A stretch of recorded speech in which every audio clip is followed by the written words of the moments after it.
So anyway, all that's beside the point. The point is, I'm hanging with Gran last night and she goes, Tom, have you seen I'm Still Here? I said, Gran, I'm Still Here. Are you talking about the Casey Affleck directed Joaquin Phoenix musical mockumentary, which spawned probably the greatest talk show interview of all time, with Joaquin Phoenix on David Letterman with the beard of a rabbi pretending to be a rapper? Are you talking about that I'm Still Here? She said, Tom. I said, Gran, the 2024 I'm Still Here is directed by Walter Sales. It stars Fernanda Torres, who's just nominated for Best Actress for the role. It's set in 1970s Rio de Janeiro under a military rule and dictatorship. It's the true story of a mother and her family who have to come together after their family have a horrible crime committed to them under said military dictatorship. Gran, I loved it. I absolutely loved it. I think this is a beautiful, beautiful movie. I gave the rundown on the Oscars tea, the Fernanda Torres Oscars tea, in my 2025 Oscars review video. She should have won for this role. Like, there's no getting around it. She just should have. A Reader's Digest is Fernanda Torres, nominated for Best Actress, Brazilian woman. Her mother, Fernanda Montenegro, is a very famous Brazilian actress who was nominated for an Academy Award in, I think, 1995. She didn't win. She plays a part in this film. I won't spoil what part she plays, but it's one of the most heartbreaking parts of the film. The Oscars should be ashamed that Fernanda Torres didn't win. Nothing against Mikey Madison. She's great.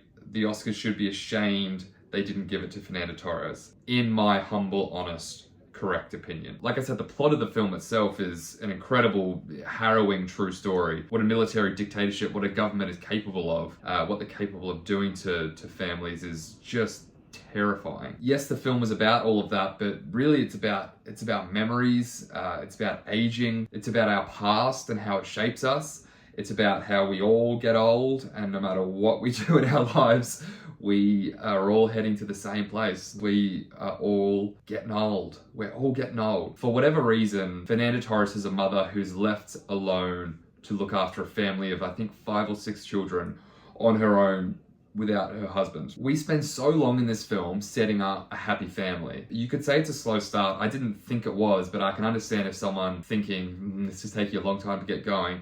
We spend a long time in the before shit hits the fan part of the film. It pays off so well because for a long time we are hanging out in Rio de Janeiro in the 70s with a happy family who live on the beach. It's just beautiful. The production design, like, you are just transported. I spoke about this in Queer recently, where the production designer was probably set in a similar era in, I think it was Mexico City, and it did not feel lived in or real at all.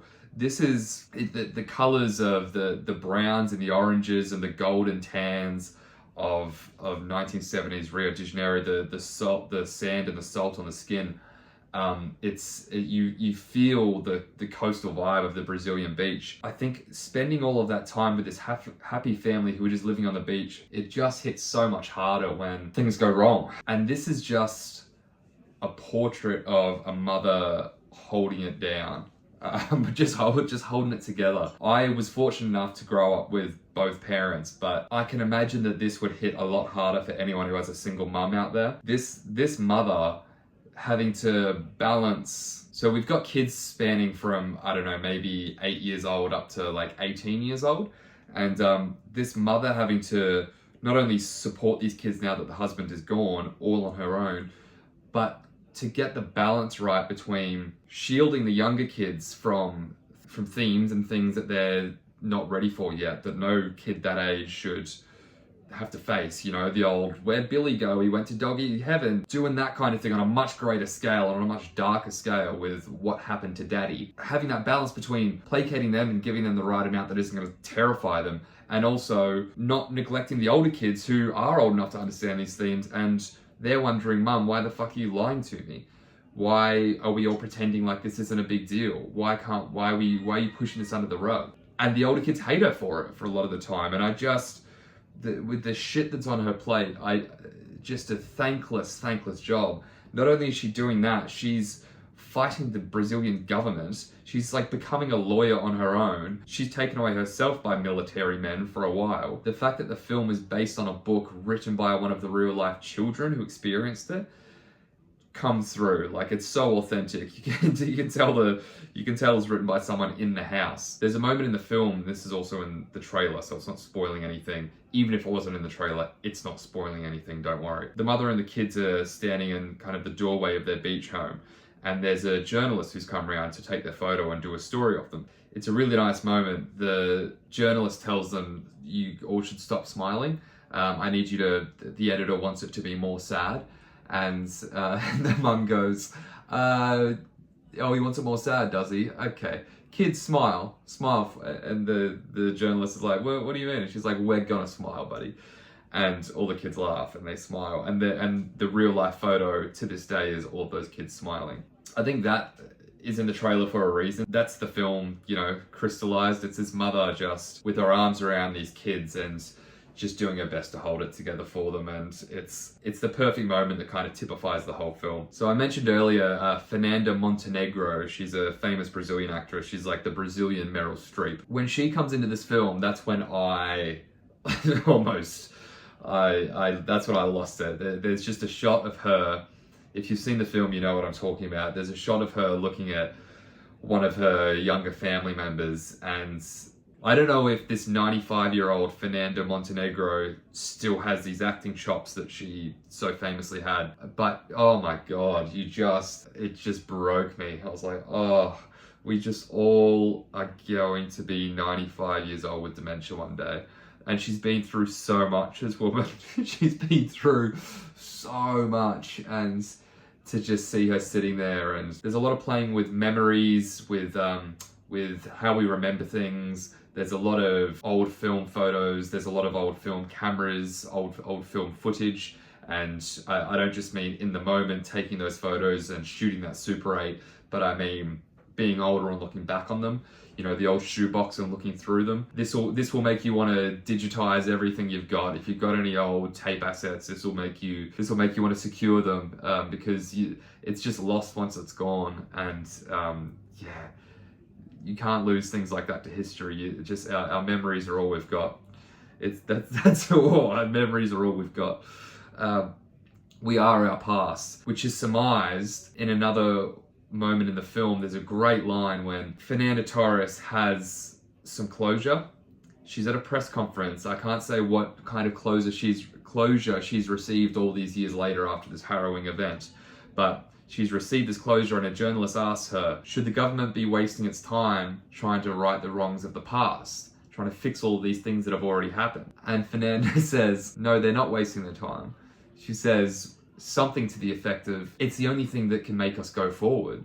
If our government, if our people, if we aren't accountable for the actions that we've made in the past, what are we going forward? We're not going to learn from it. We're going to end up doing the exact same thing. It's the only thing that keeps us growing. It's the only thing that makes us grow. And that theme throughout the whole film is not just for the Brazilian government. It's for the characters. It's for the people. It's we are our past. And when this old woman is sitting there at the end, she is an accumulation of everything she's done. And it's the title is perfect. I think, Gran, I'm Still Here is not Joaquin Phoenix's Casey Affleck's title anymore. I think there's a new film on the block. I'm Still Here is just, she's still there at the end, and she's not going anywhere. But she is. She also is. There's death is right around the corner. She's 95. She's got dementia. She barely remembers anything. But then when that report comes on the TV, it's a twinkle in her eye, and she's still here. Please don't let the language barrier put you off. It's so worth it. The whole thing's in Portuguese, but you forget you don't realize after 5 minutes that it is. And I watched the trailer before doing this review to refresh myself, and I noticed at the end of the trailer, I forgot that I was reading subtitles. When it's that immersive and the story's that good and the acting is that good, or you're that immersed, it's like the Matrix. You stop seeing code. I'm not seeing subtitles. I'm just consuming, and for all I know, it's in English. Grant, I know you've been hounding me for my I'm Still Here rating. You keep asking me, you keep sending me messages. I get it. I'm gonna give it a 9.6. I'm gonna give it a 9.6. If this is, I'm always hesitant to go so close to 10, but if this isn't close to a 10, I don't know what is. 9.6 easily.